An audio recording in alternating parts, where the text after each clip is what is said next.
धन्यवाद सर। इस सेशन में मैं पहली बार बोल रहा हूँ।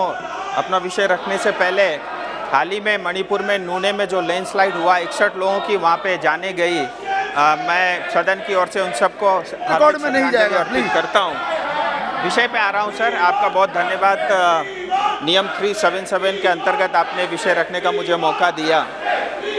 सर, आपको बताना चाहूँगा, हाल ही में parliamentary standing committee on commerce की 171वीं जो रिपोर्ट है वो पेश हुई है, और जिसका टाइटल था दार्जिलिंग क्षेत्र में भारतीय चाय उद्योग को प्रभावित करने वाले मुद्दे। उसके विशेष रूप में वहाँ उल्लेखित थे। इस रिपोर्ट में दार्जिलिंग हिल्स, तराई और डूवर्स के क्षेत्र के जो चाय उद्योग हैं और उस उद्योग से जुड़े हुए जो लोग हैं उनकी गंभीर समस्याओं को उजागर किया गया है।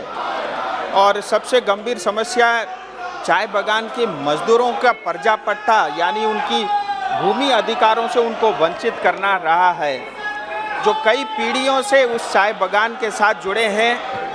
और रिपोर्ट में समिति ने ये भी कहा है कि समिति गंभीरता से चाय श्रमिकों की दुर्दशा और दयनीय स्थिति को संज्ञान में लेती है और भारत स्वतंत्र के 7 दशकों के बावजूद भी चाय श्रमिकों को उनके मूल भूमि अधिकार से वंचित करने वाली सामंतवादी व्यवस्था की घोर निंदा भी करती है। रिपोर्ट के अगले अंश में समिति ने ये भी कहा है, न केवल जीने के लिए बल्कि अपने मृत परिवार के सदस्यों को दफनाने के लिए भी उन्हें सतत संघर्ष करना पड़ता है। ये दुर्भाग्य है और बहुत ही दुखद है।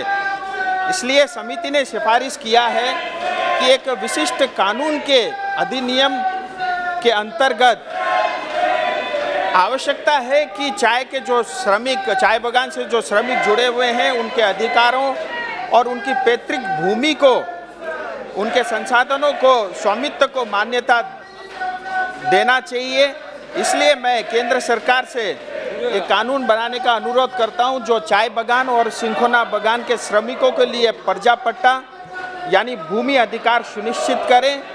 जिस तरह से फॉरेस्ट राइट एक्ट 2006 ने हमारे वन बस्ती में रहने वाले लोगों को भूमि अधिकार सुनिश्चित किया, उसी तर्ज पे सरकार चाय और सिंखोना बागान में जो श्रमिक काम करते हैं, जो रहते हैं, उनके लिए प्लांटेशन राइट एक्ट ला करके उनके लिए न्याय सुनिश्चित करें। आपका बहुत बहुत धन्यवाद।